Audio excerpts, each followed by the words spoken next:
Hi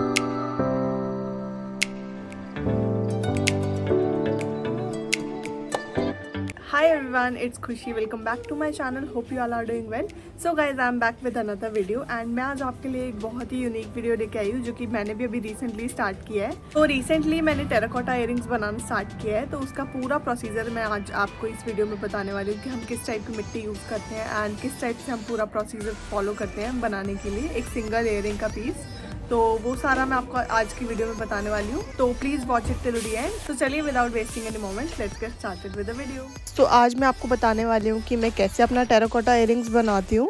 तो सबसे पहले मैं आपको बताती हूँ कि मैं कौन सी क्ले यूज़ करती हूँ एंड उसको कैसे अच्छे से हम स्टोर करके रख सकते हैं। तो हम क्ले यूज़ करते हैं जो कि मटके बनाने में यूज़ होती है। ये आपको किसी भी कुम्हार या फिर मटके वाले के पास मिल जाएगी, और अगर आप ऑनलाइन परचेज करना चाहते हैं तो ऑनलाइन परचेजिंग लिंक भी आपको डिस्क्रिप्शन में दे दूँगी, so you can check it out. And इसका टेक्सचर बिल्कुल स्मूथ होता है, एकदम अच्छे से ये आपको बनी बनाई क्ले मिल जाती है, और यही क्ले आप घर पे भी बना सकते हैं। उसका प्रोसीजर अगर आपको चाहिए हो तो वो भी आप मुझे बताना, मैं आपको ज़रूर दूंगी उसके लिए भी वीडियो। सो कुछ इस टाइप का इसका मटेरियल होता है एंड इसको आपको अच्छे से नेट कर लेना चाहिए ताकि इसमें बिल्कुल भी एयर बबल्स ना हो एंड एकदम स्मूथ हो जाए, इस टाइप की आपकी ये क्ले हो जाए। तो ये तो हो गई हमारी क्ले की बात, एंड इसके बाद मैं आपको बताती हूँ कि मैं कौन कौन से टूल्स यूज़ करती हूँ इसमें। तो गाइस, टूल्स के लिए सबसे पहले तो ये मेंशन करना चाहूँगी कि आपको बहुत ही ज़्यादा प्रोफेशनल टूल्स की ज़रूरत नहीं है इसके स्टार्ट करने के लिए। आप घर की चीज़ों से बहुत ही अच्छे से डिज़ाइन बना सकते हैं। जैसे जैसे आप काम स्टार्ट करोगे वैसे वैसे आप खरीद सकते हो टूल्स। तो सबसे पहले मैंने ये कुछ मोल्ड्स खरीदे थे एंड इसी के साथ ये कुछ इंडेंटिंग टूल्स खरीदे थे जिससे आप कोई भी पैटर्न क्रिएट कर सकते हो। इस टाइप के आपको मिल जाएंगे एंड इसका भी परचेजिंग लिंक मैं आपको डिस्क्रिप्शन में दे दूंगी। जितने भी मेरे पास टूल्स है सबका आपको ऑनलाइन परचेजिंग लिंक दे दूंगी। सो इसमें काफ़ी सारे टूल्स आए थे एंड इसका प्राइस भी काफ़ी अच्छा था। एंड इसी के साथ ये सारे कुकी कटर भी मिल जाएंगे एंड इसमें भी बहुत सारी शेप्स है, क्योंकि अगर आप मैनुअली काटने लगोगे तो बहुत ज़्यादा टाइम कंज्यूमिंग हो जाता है एंड हमें एक इयरिंग नहीं बनाना होता। अगर आप स्टार्ट ही कर रहे हैं तो आप अपने हाथों से भी कट कर सकते हो। बाकी ये काफ़ी सारी शेप्स मुझे काफ़ी अच्छे रेट में मिल गई थी, इसलिए मैंने परचेज कर ली थी। तो इस टाइप के आपको मिलेंगे। एंड अब मैं आपको बताती हूँ कि मैं घर की कौन कौन सी आइटम्स यूज़ करती हूँ जो कि इसमें बनाने के लिए यूज़ होती है। तो ये इस टाइप से एक बॉक्स बना रखा है जिसके अंदर मैंने अपना सारा मटेरियल रखा हुआ है। तो एक एक करके मैं आपको सारे टूल्स बता देती हूँ। सबसे पहले मैं यूज़ करती हूँ ये बेलन, ताकि हम अच्छे से उसको बेल सके जो हमारी क्ले है एंड एक पतली सी शीट में कन्वर्ट कर सके। उसके बाद ये मेरे पास एक और बॉक्स है जिसके अंदर मेरी सारी हुक्स वगैरह रहते हैं इसके अंदर। एंड इसी के साथ मेरे पास ये कुछ मिरर्स भी हैं। ये मिरर्स काफ़ी अलग अलग शेप्स के मैंने परचेज़ किए थे एंड ये भी मैंने ऑनलाइन ही परचेज़ किए थे। एंड इसके बाद वायर कटिंग के लिए एंड वायर जितनी भी हमें प्रेस करनी होती है उसके लिए मैं प्लायर यूज़ करती हूँ। क्ले हमारी चिपके नहीं, इसलिए मैं ऑयल का यूज़ करती हूँ, नॉर्मल सरसों का तेल। एंड ये है कुछ हाउस होल्ड आइटम जो कि मैं यूज़ करती हूँ। इसमें आप कोई भी आइटम यूज़ कर सकते हैं, आप जिस भी टाइप का पैटर्न बनाना चाहते हैं।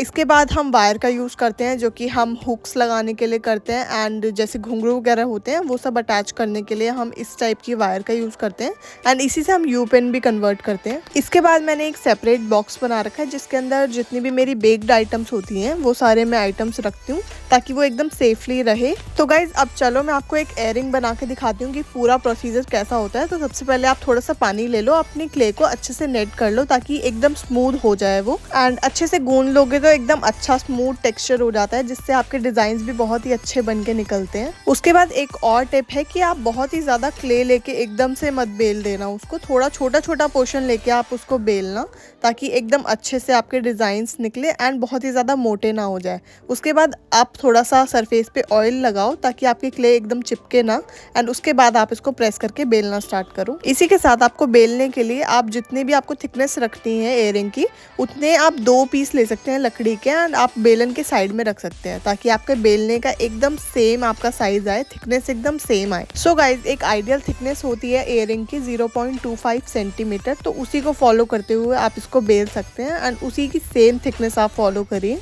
उसके बाद एक सर्कल ऐसे एक बॉटल का कैप ले लेती हूँ एंड इसके ऊपर भी आप ऑयल लगा लेना ताकि आपकी क्ले चिपके ना, एंड अच्छे से आप एकदम प्रेस करोगे तो आपके कटआउट्स इजीली निकल जाएंगे। कटआउट्स निकालने के बाद आप उसको 2 मिनट तक छोड़ देंगे तो ज़्यादा अच्छे आपके डिज़ाइंस बनेंगे। मेरे लिए तो मतलब पर्सनली मेरे लिए मैं ये फॉलो करती हूँ। तो कटआउट्स के बाद कुछ इस टाइप के आपके ईजिली ऐसे सर्कल्स निकल जाएंगे एंड जिस भी शेप आप काटना चाहते हैं तो आप कुकी कटर का यूज़ कर सकते हैं। एंड उसके बाद आप इसके जो कॉर्नर्स है अच्छे से उसको प्रेस करके एकदम स्मूथ बना सकते हैं। तो यहाँ पे मैं बना रही हूँ 2 लेयर्ड नॉर्मल इयररिंग्स। तो यहाँ पे मैं एक तो सर्कल काटे हैं मैंने बड़े बड़े, एंड छोटे मैं काट रही हूँ स्क्वायर्स, ताकि इन दोनों को जॉइंट कर सकूँ मैं बाद में। इसको भी सिमिलरली जैसे आप कट आउट कर ले, तो आपको हाथ से एकदम प्लेन करना है उसको, ताकि आपका टेक्सचर एकदम स्मूथ हो जाए।